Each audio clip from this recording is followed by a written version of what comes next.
Hi, everybody. Welcome to the AGO June Coffee Chat. And this is part of our summer series on hearing from the experts. So we're starting today with um, Allison Levin of Community Harvest of Central Vermont and Jacob Beck of Operation Food Search, which is located in St. Louis, Missouri. And they're going to share their best thoughts and practices on farmer engagement. So we're excited to have them. I want to make a couple of announcements before we get started. Number one, we're right in the middle of redoing our gleaning census. So we issued our gleaning census report way back in 2020, and we've got funding from the USDA to redo that census here in 2025. So if your organization hasn't already participated in the gleaning census, we would love to have you participate. If you're not sure how to do that, I can send with the notes, I can send out a reminder after this call to everybody who's on the call to go ahead and fill out the questionnaire and sign up for an interview with Sean and I, and Sean or I. Once you've participated in the census, then your organization is eligible to participate in the SARE Measurement Grant Project. And that's funding from the USDA to measure on-farm food loss and backyard food waste. And there are stipends for each glean that you successfully do and successfully do the measurement. So it's a bit complicated, but there is information on our website about that as well. So those are our key projects this summer. As you guys are out harvesting, we hope you'll consider participating in the census as well as the SARE project. And the next coffee chat is going to be July 24th. And once again, we've got some experts that are lending their expertise to the issue of diversifying your volunteer base. So these are issues that have come up during the census interviews: farmer engagement, volunteer-based diversity. And so we're so fortunate today to have Allison and Jacob as our experts, and we're going to have three experts in this next month in July. So with that, I'm going to turn it over first to Allison. So what's going to happen is Allison's going to go through her presentation. There's going to be time for questions, and then we're going to switch over to Jacob. So we hope that everybody will, line up their questions and be engaged. That would really be awesome. So hopefully the internet stays, my little Chihuahua puppy is quiet, and we have a good session. So let me figure out the screen share, which is always fun.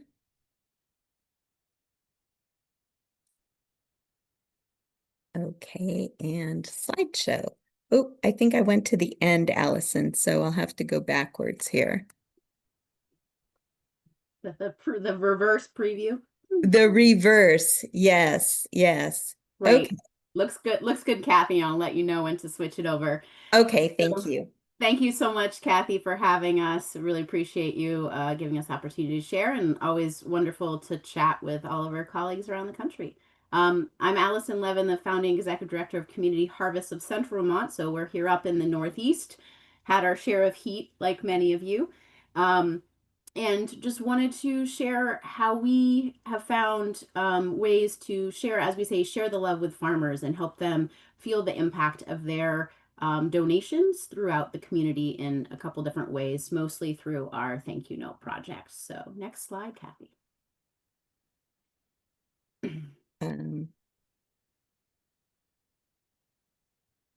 Oh, there we go. Great. So just a little bit of background about our work. We have sort of three areas of focus: that of reducing food that would otherwise be going to waste, addressing food insecurity through providing nutritious food for everyone in the community, and education is another of the three pillars that we focus on, and appreciation and awareness of the local food system. So just wanted to bring that to people's attention just generally. So that education is a big piece of what I'm going to share today and helping educate the farmers about their impact and how and where their food is going in the community, and getting thanks back to the farmers for that impact. So we really serve as a connector for the different parts of the community, the recipient organizations, the farmers, the volunteers who want to participate. That's really our focus in bringing the community together, and helping them understand how they're all interconnected. Next slide, Kathy. So before I get into some of the details about what we do to share information with farmers and share that love, just want to give people a little context for how we do our distribution. It's in some ways a little bit more similar to how a farm runs their operation, in that we have a storage facility and we collect food on a weekly basis and then distribute it all at once to the recipient organizations. And they even have an opportunity to request and order sort of what they would like. And it's a mix between an ordering system and a large CSA style distribution. So if we have tons of lettuce, then everyone gets sort of the amount they can use, and we make sure all the lettuce goes out, but the little sites get a small amount, other sites get a larger amount. And we're documenting from the farm all the way to the recipient organization where the food comes from and where it goes to. So you can see on the label there, and you may not be able to see the details, but we're documenting how we got it from a farm, the date, the crop, the farm, and where it's going to end up. And that is helpful as we are sharing information with a farmer, both through the reports that I'll mention and also the thank yous that we are able to share directly from our recipient organizations. Let me see if there's anything else that I wanted to say about that. No, I think those are the main things. But it's really about sharing information with farmer and being able to document what we're distributing. Next slide, Kathy. Oh, I have a question, if you Yeah. don't mind. How did you go about, so these labels go on everything is it post weighing? How do you create the labels? Who creates them? Because that's very cool. We use them. Many organizations in the Vermont Gleaning Collective use these same labels. You'll see it has the collective logo on it as well. And it's just a bulk order that we do through a label company. And we just, it's really simple, no colors, no fancy, it's sort of the cheapest version we can, so that we can then just write in the information that we need, and labels direct or something like that. I can't remember, but I could look it up and share that information if that was helpful. Thank you.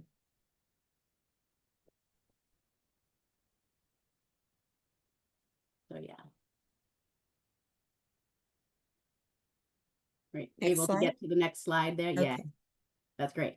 So that label information, in the process of being able to share that with farmers and help them understand their impact, we then create what we call, these are our delivery sheets or distribution sheets. So this is an example of what went to one senior center a couple weeks ago in May, documenting exactly how we how we collected the food, when we got it from the farmer, which they will need for tax purposes, and what the crop was and what pounds it was, the total pounds that we are distributing. So this helps us as we're preparing for thinking about how those recipient organizations can thank the farmers, and those farmers can utilize the information that we're providing for a number of ways, and helps them understand the impact of their donations.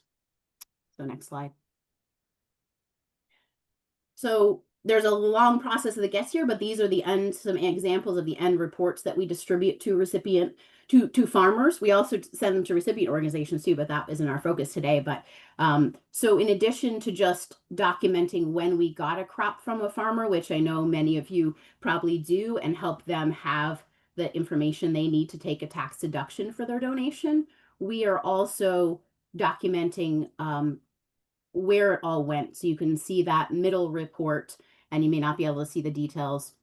I can certainly explain it more if anyone wants to go into it in more detail. But it shows exactly how much food that one farm distributed to each of the recipient organizations. So how many pounds of their carrots went to this senior center or this food shelf, so that when at the end of the year they get these reports, then, and if they get a thank you note from that recipient organization, they can really draw that correlation and say, oh, look, I gave them 20 pounds of vegetables here is a thank you note, them thanking me for those particular vegetables.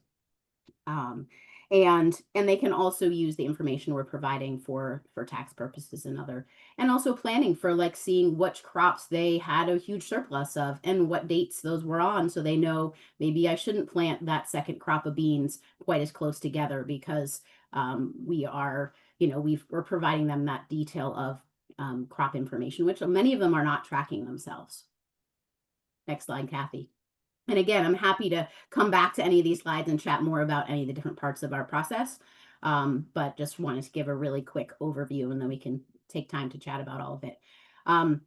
So once we have the general information about what went to each of the recipient organizations from each farm, we do what we call is one of our craziest projects and take some basic data once we download the information that we have in terms of what was distributed to each recipient organization and which farm, and we create this crazy spreadsheet. This is just a very small window because we have 50 some farms and 30 recipient organizations to document exactly what crops, not how many pounds, because it's not about how much, it's about what crops you might have gotten from a farm. So if you got apples from that farm, it's great to get a thank you note, but if it's not talking about fruit or apples and it's talking about produce or lettuce, it's not very helpful. So in general, trying to customize the thank you notes that we distribute as much as possible so that they're clearly talking about the food that came from that farm. And so providing details for the recipient organizations who were asking to write thank you notes. So at the end of the year, we send out those reports that I shared with you. We'll send those out in January, by the end of January, so that farmers have them for tax purposes. And along with them, we ask recipient sites to share with us thank you notes. So we use this spreadsheet to figure out which organizations we're going to ask to write a thank you note. And we only ask each organization to do 6 or 8 thank you notes, not 50, because every farm doesn't need 30 thank you notes. That's overkill. 2 to 5 thank you notes is plenty. So we work to mix it up so that each farm doesn't get the same thank you notes every year. They'll get a mix of ones from different organizations, different kinds of organizations, combination of food shelves or senior meal programs or schools, so that they can see the different kinds of impact that their produce is having on the community. Let's go to the next slide, Kathy. So this is an example of what we might send as a list to one of the, again, Berry Senior Center, what they what the request we sent to them in December and said, hey, could you write thank you notes to these particular farms? Here's the farmer's name. Here are the crops that you received from that farmer, not the exact amount, but then they can be like, oh yeah, we got cabbage. Let's talk about the cabbage. Let's tell them what Susie Jane did with the cabbage and why she was so excited to see those little cabbages because they were perfect size for her personally, or whatever it was. Were those cabbages from that particular farm? It doesn't matter. But they can see on their report that they donated cabbage to the Berry Senior Center, and that's what's important. They have a message from the Berry Senior Center saying how impactful that was to those individuals in the community. Let me just see if there's anything else I wanted to share about this one. No, I think that's the main points. Yeah, next one's Kathy. So here are some examples, and handwritten, authentic, like if you can't quite read them, then they're even more impactful. So here's some examples, and I can read some highlights. So for example, a canned food item is good, but a meal centered around a cut of meat, the message it sends is, we care about you. Thank you for sharing the wonderful beef with CHCV and the Worcester Food Shelf. So whether you can read that or not, the farmer can decipher it. Sometimes we even get them in different languages and the farmer has to like figure out how to translate it or whatever it is, but it's genuine and really impactful. This other one is, as I hand out meals, I often get comments such as, oh, good, real food. Thank you for your part in making this possible. So there's really nothing that can compare with those kind of messages direct from the recipient organizations or the individuals, mostly the volunteers at a food shelf or the staff, but sometimes even the recipients that they have help do that. Actually, in Barry Senior Center, they actually had a bunch of the seniors come in and sit around and write thank you notes. Next slide. And we work with a lot of school programs, so those thank you notes are extra impactful, and they, especially when they share pictures of the work that they're doing, learning that they're doing with the food. So that's really helpful for farms to see and really enjoy those interactions.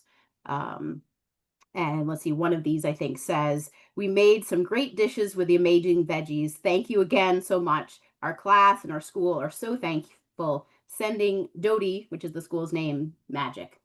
So, dear, from Opal. So one of the students who's writing that message. Next slide, Kathy.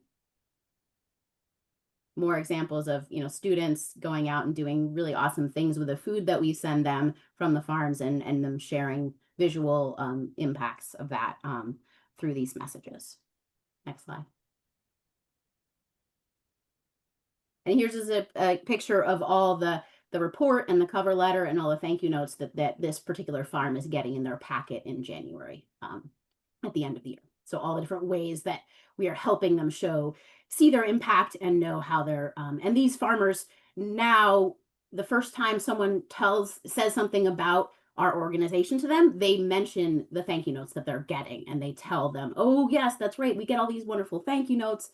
And now the farmers are waiting for these love packages that they get at the end of the year, and really looking forward to them. Next slide, Kathy. Great. So I'd love to answer any questions. We can go back to any slides. We have a few minutes to chat, and anything you guys want to know more about.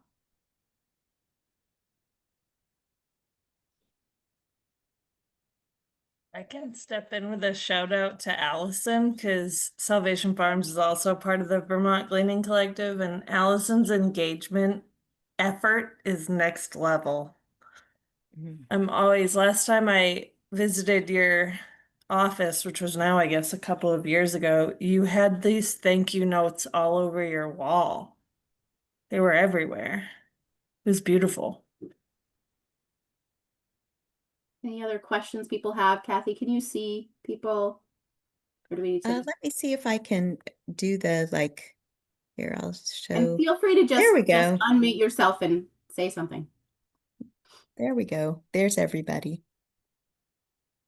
Yeah, if you see anyone, just call in someone, or Anne Miller, you had a question? Yeah, I do. And it's not about what you did present. It's a part that you didn't, but I'd like to know if you're willing to answer. How do you reach out to farms? How do we reach out to farms? Well, it's really lovely when they come to us. We just had an experience where someone who's growing worked at, a lot of times they've been working at other farms that we've gleaned at, and they know that our professional service and what we can provide, and then they reach out to us. So I think when you have a level of service and professionalism in your work, then word gets around. So that's definitely one of the first pieces that I would say. The one really great on ramp to engaging with farmers is through the farmers market, especially because that's where the smaller farms and the little farms are starting out, and that's a great way for us to engage with them. So that's I'd say our two biggest avenues. Thanks. Yeah. Other questions? I just have a comment, Emily with Uproot Colorado. I just wanted to say, I think, sorry, I'm a little sick. What you guys are doing is really cool. And I actually kind of made a note for us to think about, if we want to try to have our recipients, send the thank you notes to farmers. I think that's a great idea. And I think it can have a huge impact, and we'll kind of finish the loop of, the farmers, because we send like a receipt of everything we gleaned. So they have the numbers and whatnot, but really understanding that personal connection, I think is really great. So thank you for sharing. Yeah. And I would encourage you, no matter how you're doing that, to help the farmer draw the connection between those recipient organizations and that thank you, the recipient organization and the food that they donated. So even if you're not necessarily doing the full tracking in the model that we use, making sure that they understand that, because we've had instances where, you know, a recipient says, hey, we want to just send it to the farmer. The farmer gets a random note from an organization. They may not even know that you're donating to that organization. So it's not going to be very impactful if they're really confused and don't understand why they're getting this thank you note and sort of where it's coming from. So that's why we usually collect those and send them with our reports, or send them, you know, to the farmer with even just some kind of note to say, hey, these are some messages that we wanted to pass on to you, in whatever format you guys, you know, someone decides to do that. Because if they get confused and don't understand, well, I didn't donate to that food shelf or whatever, I think you'll lose the impact. That's a great point. Yes. Thank you. So So do you Allison, oh, oh, go ahead. I was just gonna say, do you mail those to the farmers, or do you like hand deliver the personalized notes, or? We mail them with our packets, and because we're doing those handwritten notes and we want to keep having that, you know, tangible handwritten cards with beautiful, you know, whatever recipient sites come up with. We have a couple times we said we did this and they like created a poster, and we're like, can you keep them small enough to go in a manila envelope so that we don't have to hand deliver them? Because the posters were great, but the farmer didn't really want a poster either. So, you know, a few little cards is great. Like, you don't want to overdo it because you lose the impact. Allison, so just so I understand, you collect them from the organizations and put it in the envelope in January with the tax information. Yep. Very And the report that details what each of the recipient sites got. So when they open their packet, they'll look at the thank you note and see, oh, Worcester Food Shelf is writing me a note. Oh, I can look at my report and see all the things that Worcester Food Shelf received. So they can really see that correlation because of how we do our tracking.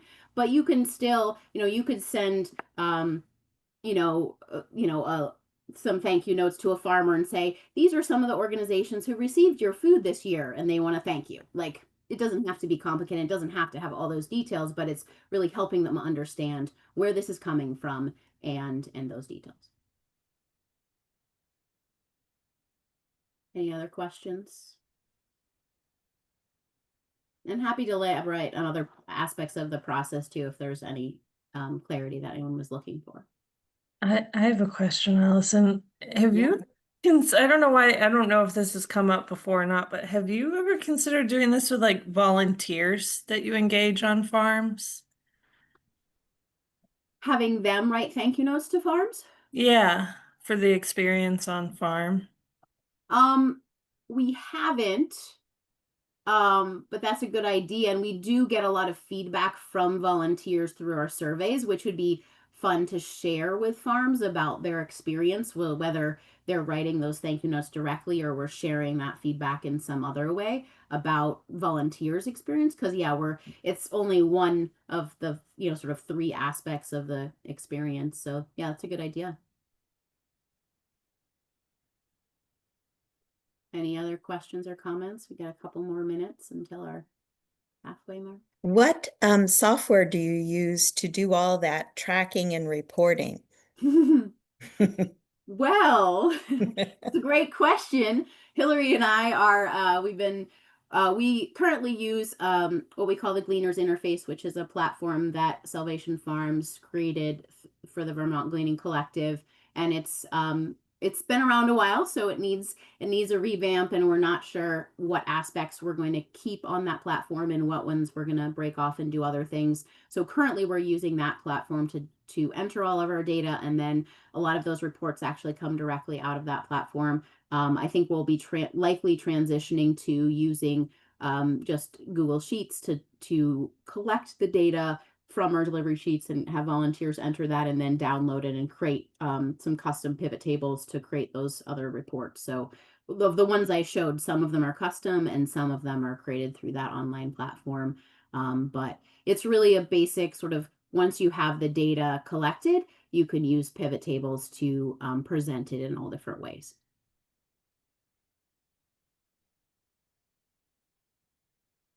Any other questions I can answer, or anything, other ideas people have been wondering about that we may or may not have tried?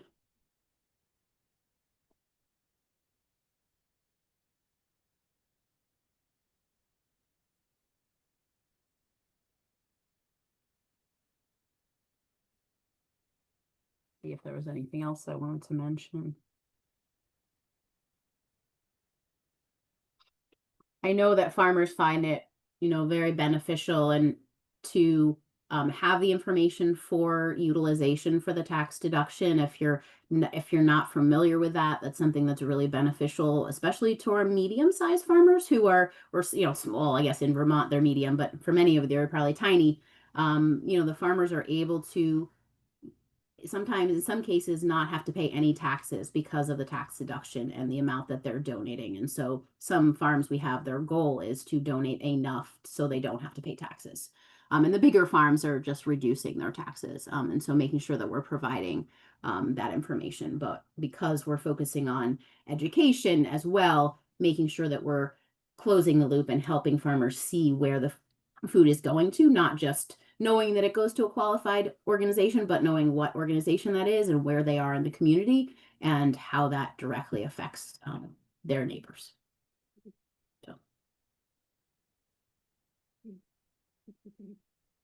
Any other questions before we move on to the next presentation?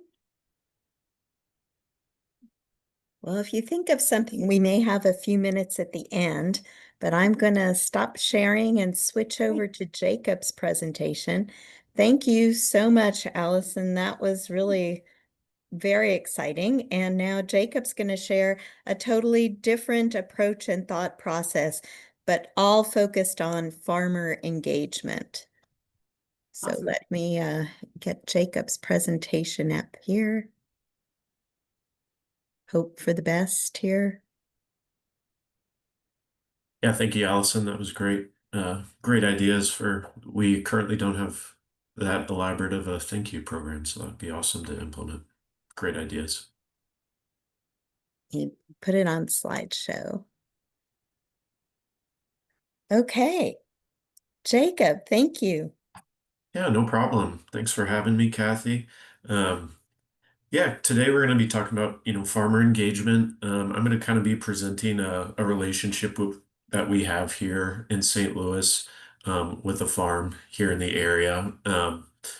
I work at Operation Food Search. This is an independent food bank here in St. Louis. So our gleaning program is something I manage, and it's just a part of our food bank operations. So um, one kind of facet of what we're working to do to try to heal hunger. So Kathy, if you wouldn't mind switching. Um, so yeah, kind of present this idea of kind of working with farms and partners that have similar goals, similar missions that you do. So, like I mentioned, Operation Food Search is kind of working to heal hunger with these innovative and collaborative solutions. So, trying to find the people in our area that are, interested in fixing the issue of hunger. Working with those that are, working to that same common goal. And one great example of that is our relationship that we have with Earth Dance. This is a organic farm school here in St. Louis, and Danny Furman is actually on the call as well. She works at Earth Dance, so she's gonna be sharing some perspective, as a farmer herself that's working on a farm on a weekly, daily basis. So yeah, I'll invite Danny to kind of introduce herself, what Earth Dance is working to do, any programs she wants to share, that sort of thing. That Earth Dance is all the great stuff they have out there. Hello, thank you for having me. My name is Danny, and I'm the Garden and Volunteer Coordinator here at Earth Dance Organic Farm School. We're a nonprofit farm and have been a nonprofit here on this land since 2008. We are actually on land that has been farmed though since 1883, mostly organically. So the folks that owned this land before were kind of pioneers in this region for organic regenerative practices. So we're very lucky to be on some really great growing land. Our main mission, as you can see here, is educating farmers and gardeners on regenerative practices, and then also advancing food justice. So one way that we do that here at Earth Dance is not only is all of our education either on a paid or pay what you can basis, our produce is as well. So we have a farm stand here at our farm location, and then we also sell at our local farmers market here in Ferguson, Missouri. And the produce all has a suggested retail price, and folks can pay no questions asked, as little or as much as they can, and they can get up to $35 in free produce daily. The same way goes for our education offerings. Like I said, they're either paid. For example, we have a apprenticeship program, which is our flagship program here at the farm, and those are paid positions for folks that are interested in really taking on farming as a profession of their own. So, and then we have spring training for home gardeners, workshops, and all of those are the same way that the produce is, as far as there's a suggested retail price, and then folks can pay as little or as much as they'd like. And then our mission is connected with Operation Food Search because we're a farm that Operation Food Search gleans at. And then this season, we're in partnership with them in an even deeper level. We Operations Food Search just put in a state-of-the-art garden to help also teach and provide access to their food pantry partners to learn more about growing their own food in a way to close that hunger gap even more, like empowering people, well, being a catalyst to empower people to learn to grow their own food. So Earth Dance is in partnership and managing that space for them. So that is my role with Operation Food Search, as I oversee their teaching garden. Yeah, thank you, Danny. That was a great overview of all the cool stuff you guys got going on. Kathy, you can go to the next slide. So yeah, kind of what Danny was getting into there. I'll expand a little bit as well from my perspective too. I know as far as a gleaning partnership, I believe from what I've looked back, I started with OFS this past fall, but I believe our gleaning relationship goes back to 2023 at Earth Dance. But we do have a few employees that are actually previous apprentices that Danny was kind of highlighting as one of their programs. So there's kind of these different little relationships within the two organizations that I think is pretty cool. But yeah, my first interaction with Earth Dance Farm was going out on a glean. They offered a few times actually to come out to one of their high tunnels last fall and harvest some great cherry tomatoes and peppers. So yeah, that was kind of the first interaction I had with them. Kind of immediately, they use that visit not only to us as staff of OFS, but the volunteers that were with us to teach who was there, what they have growing, why they grow it the way they do, why all these like regenerative agriculture practices are used. You could really tell that they care deeply about that education piece, and sharing those ideas, and really trying to make sure everyone is on the same page about what they do, and that yeah, really open to sharing those ideas. So like Danny had mentioned, this new garden collective, it's that picture on the far right. Monica is our community food systems manager, and she oversees the majority of this work out there.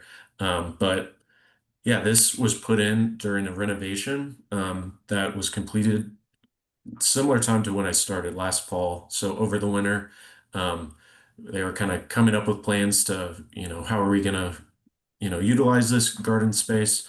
And I think Monica was actually one of those employees that had a previous apprenticeship with Yes. Earth Dance, and I think that was probably one of her first thoughts to reach out to them to see if that would be something they'd be interested in helping us. And they're experts in this field, growing food, teaching our volunteers, our community partners, people that are coming to the garden, teaching them about what they're doing. So that was kind of the main idea. The whole idea behind this garden space was kind of letting people know that they can grow their food with, any situation they're in. Whether that be an apartment complex or there's different ways that they're highlighting out in the garden. And a lot of that kind of background knowledge and um, those practices are, amplified with all of Earth Dance expertise. So kind of the thing I'm trying to highlight here is that, you know, we had this gleaning partnership, and we had a need for another, um, like trying to think the best way to describe it. We had this other need that we needed to fulfill, and we look to a farm to fulfill that need, if that makes sense. So, kind of identifying different areas of your work that a farm could fit into. So yeah, like, it doesn't, that gleaning partnership is a beautiful thing and it's really great. And it can be more than that. The relationship doesn't have to stop there. And I think that's when a true partnership is kind of um, fostered. It's not this few time transaction throughout the growing season. You're getting to go and continue to develop a relationship and reach out to your farms when um, you have other things come up. I think that's a really great way to engage farmers. If you're growing in a deeper relationship, growing in a deeper partnership, then um, they're it's just natural to continue to work better together, work more together, um, and kind of that highlight of working with similar missions. As long as those main ideas are kind of, you're working through the same goal. Hopefully, it's more than just a transactional relationship. You're able to learn from each other and serve your community the best you can. Yeah. So yeah, Danny, I didn't know if you had any other insights. You can kind of describe what you're doing out in the Garden Collective as well, if you want. Yeah, I do think Earth Dance is kind of a rarity in the sense that we are a nonprofit farm. So I'm sure a lot of the farms that y'all are working with are not necessarily, they're mostly probably for-profit production market, style farms.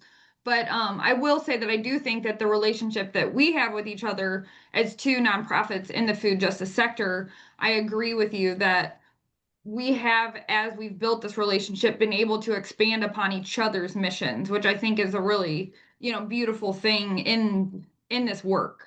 And I hope that it continues. But yeah, I don't I have not gotten to work with any of the pantries yet because of the tornado that happened here in our region. It actually, some of that has been, some of the education portion of all of this has kind of been put on hold. But we have really had a great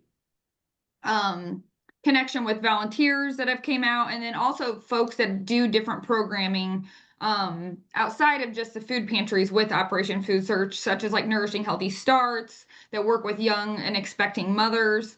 And programs like that, we've already gotten to definitely like touch their programming and provide them produce and give them access to the garden, so that they can also have a better idea of just like where their food is coming from. Yeah, that's a great point. It is a unique relationship with Earth Dance being a nonprofit farm. I think Yeah. one commonality with all farms, they're looking to grow food for their community. Yes. Yes. So yeah, you could find, connections, I think, with a lot of farms. And yeah, I hope that's kind of a common thing with, most of the farms you're working with there. You can find that desire to want to grow food for, those that they're living in community with. So I feel like that's Absolutely. probably a pretty good connection with most hunger relief organizations, most cleaning organizations. They're both trying to help feed those around them. Mhm. So yeah, you can go to the next slide, Kathy.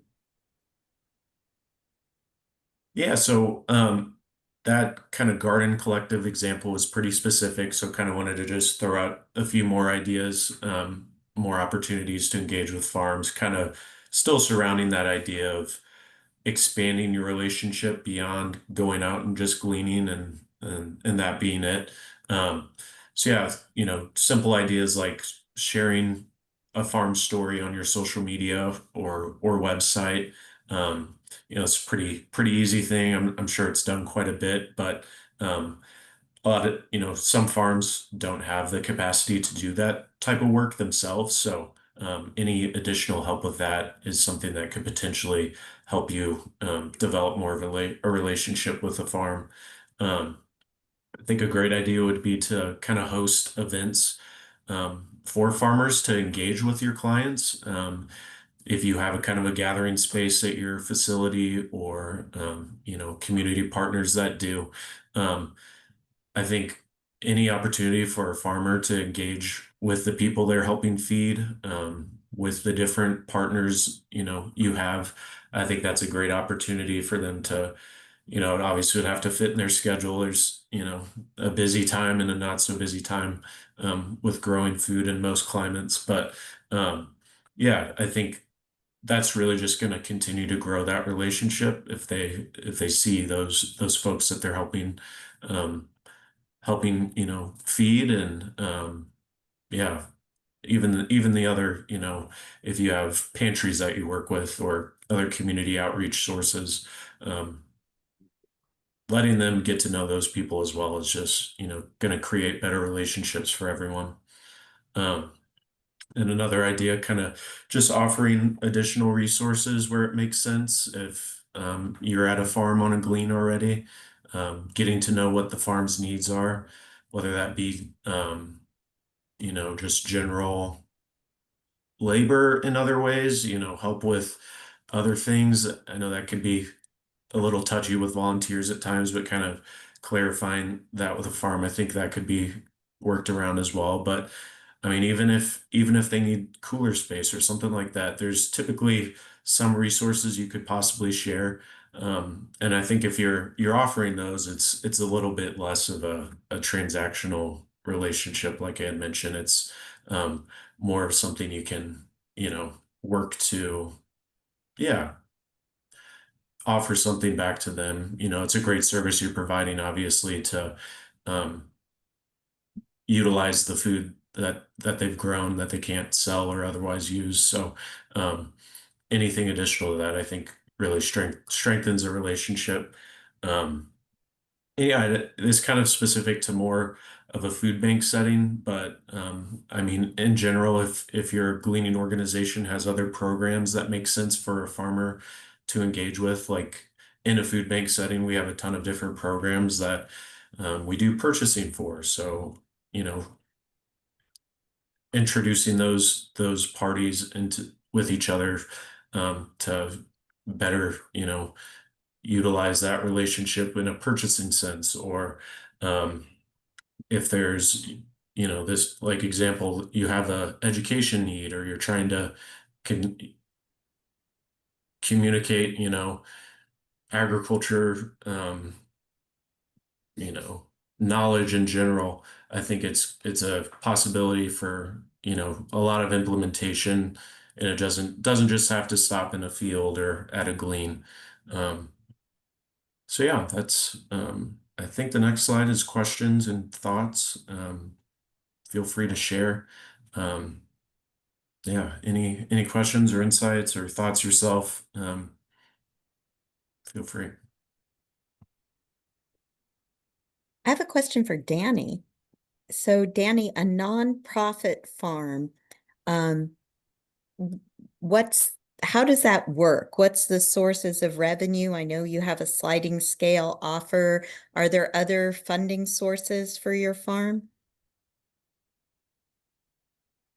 I just checked the chat. It looked like Danny might have had a sign off. Something Oh, might have come okay. up, but I can try to answer that. Oh, great. I I believe they have some grant funding. Mm.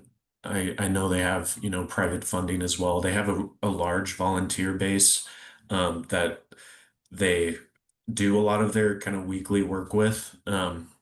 So those are people kind of just offering time. So that's a help for them to not have to pay so much labor. But I know those are a few ways. I'm not, not as well versed on that, but I know that's a couple things they do to be able to run as a nonprofit. And I see a question in the chat. Have you ever had issues where people approach the farmers for donations after you give a social media shout out? This happened to me before, so I'm leery now. Yeah, I don't know of that happening. That's, a very good point. I think, yeah, potentially, yeah, making sure those posts or those highlights are kind of specific in nature might be a way around that. So like, um, maybe just allowing them to highlight their farm in general as a way to uplift, their reach, online. I think, and it might not even have to mention, the donation necessarily outright, but just allowing them to kind of share about their farm and why they grow food and, why they care about their community, that sort of thing. Yeah, Jacob, that reminds me, we did we've been leery of like putting farms in newsletters, partly because then you have to like keep coordinating, like who have you done, who have who you don't want to leave anyone out, like the politics of it. And so what we did this last spring, we're like, okay, we're going to try to do more newsletters, so let's do a farm focus. And we did one on one farm, and they have a sliding scale CSA that they are trying to find, families for. So they were looking for people to give food to, and I think the post did provide someone reaching out and wanting to get involved, so that was positive. But I do see where that is a challenge, and that is, we've always been sort of cautious around the publicizing of farms, because you end up gleaning at one farm a lot, and so they end up getting more publicity, and you're like, okay, that isn't the point. It's not necessarily about how much they donate, it's that they're intending to donate, and so wanting to make sure that we're not, it feels like a big project to make sure that we're doing that in an equitable way. So we haven't done a lot of that, but we're trying to figure out how to do it enough that we can, share about the farmers. But we do all list them all on our website with links to the whatever, website or Facebook that they have and they want to share, so that we can send, people to them through our platforms.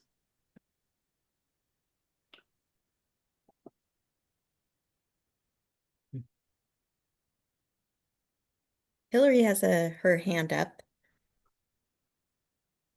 I think Allison had a hand up before me. Oh, okay. You can go ahead, Hillary. I can go after you. It's fine. Okay, I just wanted to say we've had that happen with social media posts and farmers, and through our the interface that Community Harvest and Salvation Farms use also puts out glean announcements, and we've had volunteers take initiative and distribute that glean announcement to their friends, and so a bunch of people showed up at a farm. But that is where we found it really important to like emphasize our role as the connection between sites and farms, so that like sites don't feel the need to reach out directly to farms if we're making the process easy enough for them to like just say, oh, we're gonna get food from them anyway. And then sorry, I have new mom brain and I can't remember what I was actually gonna ask. Sorry. No worries. Okay, Allison and then Emily. Okay. I think I'm recognizing a few people from the conference here. Jacob, I think Yeah. and Good seeing Allison. you. Yeah, nice to see you. A couple of questions, thoughts. I'm from New Hampshire. I'm in Portsmouth. I work for an organization called Gather, that we're a food access organization, and gleaning is part of what we do. So we have a food pantry, we have mobile markets. Anyway, I'm not going to go into the Salvation Farm, sorry, depth of all that. But one thing we've been working on, really trying to deepen relationships with the farms, and a lot of them have dwindled over the years, I want to say, and we have fewer on-farm gleans and more drop-offs. So we're trying to work our way back, and deepening the engagement. And we have a CS, we're doing a CSA fundraiser for one farm. One thing we've bumped up against, and we do work with a nonprofit farm, and that's a separate issue, but we work with a straight up farm, and he started looking for volunteers on his farm, but he's not a nonprofit farm. So that's, we try to separate ourselves from that. And we would like to go there and glean, but we need to make a clear distinction that we are there to glean and we can't send our volunteers to do. So it's just, we talked about it at our network meeting and people are like, it's a hard no, there's liability issues, there's all of these issues. And just because we have a new gleaning coordinator, a newer volunteer coordinator, new volunteers, trying to start out, clarify that, because sometimes people are going, we're just, we've bought stuff, this is just one situation, but I understand that it probably happens more often where farms maybe are looking for extra help, and that's not a role that we can provide. So just wanted to kind of put that out there and see if other people are facing this and how they may have addressed that or avoided that problem as we're building these new relationships. Because we'd really like to be as helpful as we can, but we don't want to just put our organization or our volunteers or anyone in this, type of liability. And so. Yeah, one kind of thought just from experience I had, where it kind of made sense. We did a glean at, it was like a hydroponics greenhouse. So they invited us to come out and glean, and they needed some help with like deconstructing the like hydroponic system itself while we were there. And it was a smaller glean. There was only like 3 volunteers there along with me and the greenhouse manager. And I think the main thing I kind of tried to stress about helping with that was like talking to the volunteers separately to see if it was something they were comfortable with doing. That's not as like intensive as like spending a couple hours doing other farm practices, but since we were in the greenhouse working with the hydroponics, pulling produce off the systems anyway, they were willing themselves to help. But that might be something to clarify with volunteers before they, do it themselves. And I'm sure other people have a lot more experience with it, maybe.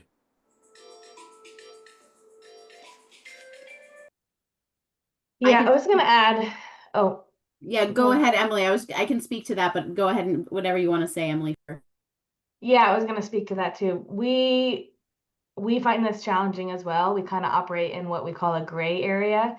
A lot of people, we basically don't advertise that we do this, and we only do it when people approach us. Like, we'll get organizations like to approach us and say, hey, we want to get on a farm. And in order to guarantee like a date, we're like, we can't, guarantee a glean all the time. And so then we're very clear that like we're basically facilitating, this event, and it's not really like, we're not like branding it as like an uproot event. We're essentially just being a connector. And then we also try to pick people that or farms that have really, been huge supporters and donate, because essentially if the amount that they have donated, maybe not in that exact moment, but the amount that they have donated, as long as that doesn't exceed, I think, the amount of labor they're providing, then you're technically okay legally. We're still trying to get clarification on that. So we basically we don't do it a whole lot, but then we try to, if there's a need, if there's people that are approaching us and saying, hey, we'd love to like give back, we figure that is sort of what we've kind of been doing on the outskirts of the season too. Like, we're not going to do that when it's glean season, or, we're not going to put that preference over the gleans, I guess. I will say we did put a cooler on a farmer's park property, so that's been really lovely. We try to help farmers and the farmer's using the cooler and we're using the cooler, and now other hunger relief agencies, we're all just trying to collaborate and use the resource that we have through a grant. And then we also just try to, like, if a farmer, we just check in with our farmers. If they're short labor and they need help, then we'll try to like find people. And that's been pretty successful with like part-time. Some of our volunteers wanted actually, part-time work. So we just try to be a connector and help them as much as we can. Right. This is interesting. And this is something that we in the Vermont Gleaning Collective many years ago, but I believe it still applies, had a woman come in from, I think it was a government agency. I don't know which one it was, but she made it really, really clear that if the farmer is utilizing volunteers for something that they could be paying employees for, then the government may crack down on them. And it's the farmer who's going to be liable for the taxes the government isn't receiving because those people aren't being paid. And so we were very, very strongly advised to never volunteer for a farm, and do anything that they could be paying someone out. It wouldn't be on us. Like, there's no liability on us. It's on the farmer. The farmer could get cracked down on, and they could, owe all these taxes or whatever it is that the government, would be upset about. So I think generally it's on the farmer to be taking that risk, but I don't feel like there's been times like, oh, we really want to do like a special project for them. The only times we've done things where we are potentially helping them is where we're getting a clear food benefit from it. So, for example, we washed a bunch of beets in the farmer's space. They let us use their washer. We washed all the beets, we left them a few crates, and we took all the rest. So we benefited in the process of getting what we needed. We lift them a little bit, but in general, it wasn't something that they would have paid their farm workers to do because they didn't really know what we wanted and what we could have taken. So I've always been really cautious about that. And there's a lot of educational programs in our area who like to bring students out to farmers to glean and do these projects. I think those programs may have an educational component where they're doing a lot of training. And so maybe that doesn't sort of push any of those buttons, but I would still be really cautious. Well, and that's what someone in our group teaches at one of the that was her point. It's a labor law violation. There's a lot of things that are attached to it. And that was another suggestion. Like, it's different if it's an educational program, but we have this far, and he's actively looking for volunteers, like posting it, and it's not a nonprofit, right? We work with some land trusts and some other things where that's a totally different scenario. So, we've conveyed that message, but I don't know. Anyway, I was curious to see how other groups handled this, and we just will, I think, be clear with our volunteers. Like, it's not a matter of not wanting to so much as like we need a clear kind of policy to. Allison, do you think the type of thing where if like you're having a glean and then say you end earlier, you finish, you could do a little weeding? Is that like more acceptable because you're getting, it's a glean in itself and you're getting the produce, and then the last 20 minutes you're just quickly weeding or something? I don't know. I'd be curious to hear what other groups think. I know some groups have said they'll like prune as they go sometimes, like just if you're gleaning, especially with berries or something, like that's as you're going and you're gleaning, that goes along with what you're doing. I don't know. But these are like straight up unrelated tasks, like, Yeah.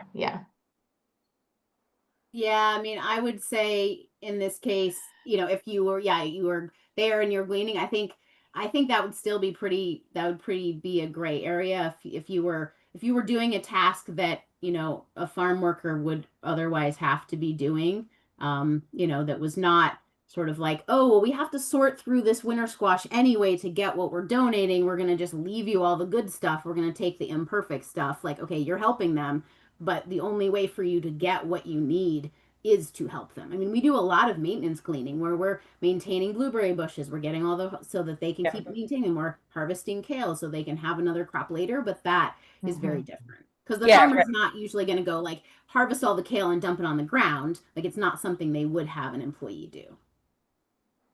So, and is the reason why, like, when I think of just general volunteering, people volunteering, the reason this is different is because the goods are being sold for profit.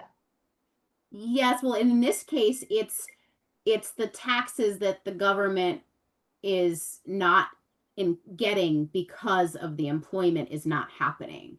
Right, but if you volunteer at a food bank, you know, all these people that Oh, right, volunteer right. at them, how is It's that not- yeah. different? They're a nonprofit though. They Right. have a nonprofit status and you can Yeah, have right, so it's- volunteers yeah. Yeah, it's the bit- nonprofit status. Yeah. It's a nonprofit status, right? It's because they're for profit. The goods are going for profit. Okay. Yeah, even if it's not profitable, which I imagine a lot of farms are dealing with, they don't have a tax exempt status. So you can't as a not ask for volunteers at your business. I think that's the main issue. So, you know, workman's comp, labor law, all of those things are, Yeah, makes sense. So we have a couple farms that are nonprofit and we're able to, on those farms, we do more events. oh yeah. Yes. Right.